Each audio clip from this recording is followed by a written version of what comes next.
आप में से काफ़ी ज़्यादा यूजर्स कंफ्यूज है कि क्या क्रिप्टो में नुकसान होने पर भी हमको 30% टैक्स देना होगा और क्या 1% टीडीएस भी देना होगा। जी हाँ, बिल्कुल आपके नुकसान होने पर भी आपको 30% टैक्स देना होगा, बट किस कंडीशन में देना होगा वो मैं आपको एक्सप्लेन करूंगा। इसके अलावा 1% टीडीएस क्या लॉस होने पर भी हमको देना होगा? जी हाँ, आपको देना होगा। किस कंडीशन में और कब नुकसान होने पर भी आपको टैक्स देना होगा। उम्मीद करूंगा कि आप सभी को वीडियो अच्छा लगेगा। इसके अलावा अगर आप क्रिप्टो टैक्स कैलकुलेट करना चाहते हैं या कुछ सीखना चाहते हैं, सो क्रिप्टो टैक्स कैलकुलेट वाले प्लेलिस्ट को आप चेक करें या फिर वीडियो के डिस्क्रिप्शन को चेक करें। आपको इस प्लेलिस्ट में काफी सारे वीडियो देखने के लिए मिल जाएंगे। एंड इवन अगर आप इंडियन एक्सचेंज या इंटरनेशनल एक्सचेंज भी यूज करते हैं, 5 to 10 सेकंड में आप किस प्रकार से अपना जो टैक्स है वो कैलकुलेट कर सकते हैं, वो वीडियो भी आपको इसी प्लेलिस्ट में मिल जाएंगे। अब वापस से आते हैं वीडियो के टॉपिक पे। आप सभी को पता होगा कि सबसे पहला जो रूल आया था क्रिप्टो पे, वो फाइनेंशियल बिल जब पास हुआ था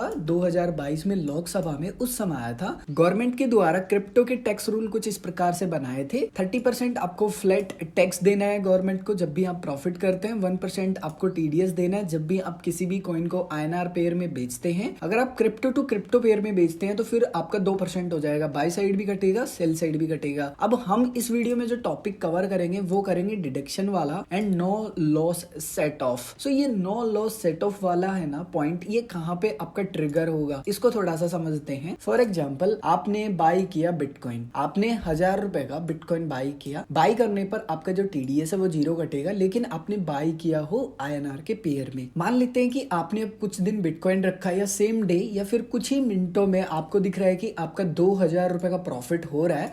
आपने क्या किया कि 1000 में खरीदा और 2000 में बेच दिया। सबसे पहले एक्सचेंज क्या करेगा, आपका 1% टीडीएस काटेगा जब आप कॉइन को सेल करेंगे। सेल करते समय आपका जो टीडीएस बनेगा 2000 का, वो 20 रुपए बनेगा। आपका नेट जो पीएनएल बनेगा वो बनेगा 1000 का। अभी जो 1000 रुपए आपने कमाया है ना, इस पे आपको फ्लैट 30% गवर्नमेंट को टैक्स देना है। ये फ्लैट 30% जो टैक्स बनेगा वो आपका 300 रुपए बनेगा। उसके बाद में अगले दिन आप क्या करते हैं, सेम डे आप क्या करते हैं, बाय कर लेते हैं डॉज कॉइन 1000 रुपए का। अगेन आईएनआर में आपने बाय किया, आपका 0 टीडीएस कटेगा। फिर वापस से आप डॉज कॉइन को बेचते हैं 900 रुपए में। आप 1000 में खरीद के 900 में बेचते हैं, तब भी आपका 1% टीडीएस कटेगा। देखो, टीडीएस का मतलब ये है कि आप कितना ट्रेड कर रहे हैं वो गवर्नमेंट को पता रहे, यानी कि आपको ट्रैक कर पाए। गवर्नमेंट ने यहाँ पे 1% टीडीएस रखा है। हालांकि ये बहुत बहुत ज्यादा है, इसको गवर्नमेंट को कम करना चाहिए। लाइक ट्रेडिंग फीस जैसे 0.01 या 0.1 कर दे एटलीस्ट, ताकि यूजर्स का ज्यादा जो पैसा है वो गवर्नमेंट के पास ना जाए और वो ट्रेडिंग कर पाए, यानी कि ट्रेडिंग के लिए उनका जो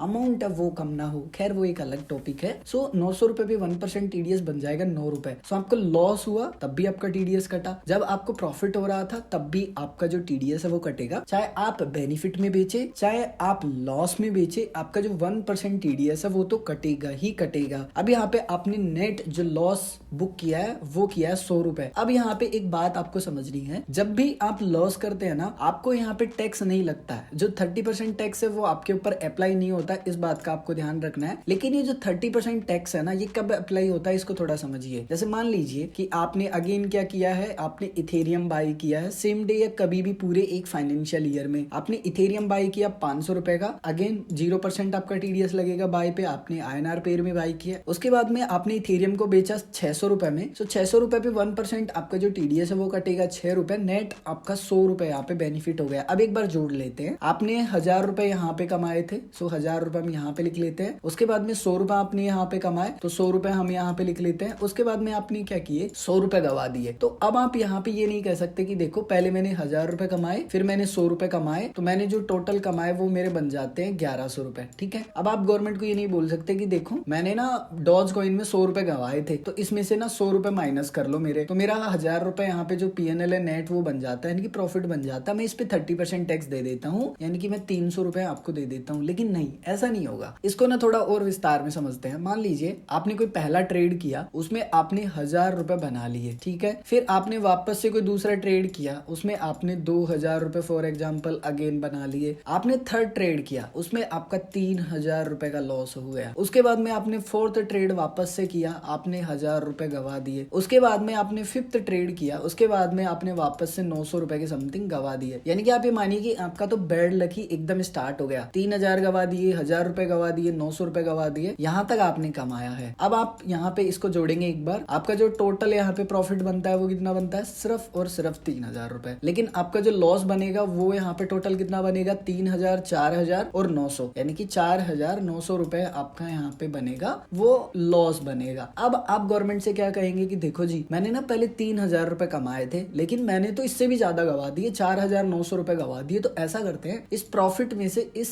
लॉस को सेट ऑफ कर लेते हैं। यानी कि मैं तो खुद अभी फिलहाल 1,900 रुपए के समथिंग लॉस में हूं, तो मैं तो आपको टैक्स दूंगा नहीं। लेकिन देखो, गवर्नमेंट का क्लियर ये कहना है कि तुम्हारा प्रॉफिट हमारा और तुम्हारा लॉस तुम्हारा। इसका मतलब समझ रहे हो मैं क्या कह रहा हूँ? इसका मतलब सीधा सा ये है कि अगर आपने नुकसान किया है तो ये आपकी रिस्पॉन्सिबिलिटी है। तो इसका मतलब सिंपल सा ये है कि आपने एक बार अगर प्रॉफिट कर लिया तो 30% आपका टैक्स रेडी है, उसको कोई नहीं बदल सकता। गवर्नमेंट को तो टैक्स चाहिए, चाहे आप कितने ही माइनस में चले जाओ। आपने 1,000 रुपए कमाए हो पूरे फाइनेंशियल ईयर में, आपका प्रॉफिट हो, और आपने अगर मान लीजिए 10,000 रुपए भी गवा दिए ना, तो गवर्नमेंट को उससे कोई लेना देना नहीं है। आपने एक बार 1,000 रुपए कमा लिए तो टैक्स तो आपका बन गया। उसके लिए आपको ITR फाइल भी रिटर्न करनी होगी टैक्स पे करने के लिए, और आपका जो TDS है वो भी आपको क्लेम करना होगा। सो यहाँ पे ये बिल्कुल सच्चाई है कि अगर आपको क्रिप्टो में नुकसान होता है तब भी आपको टैक्स देना है। अगर आपने एक बार प्रॉफिट कर लिया है उस कंडीशन में, अगर आपने एक बार भी प्रॉफिट नहीं किया, आप लॉस ही लॉस में जा रहे हो हर ट्रेड में, तो फिर आपका टैक्स बनता ही नहीं है, सिंपल सा है। लेकिन अगर आपका फिर भी कोई भी कंफ्यूजन है तो आप कमेंट करके तो पूछ ही सकते हैं। इसके अलावा क्रिप्टो टैक्स कैलकुलेशन वाले प्लेलिस्ट को आप चेक करें।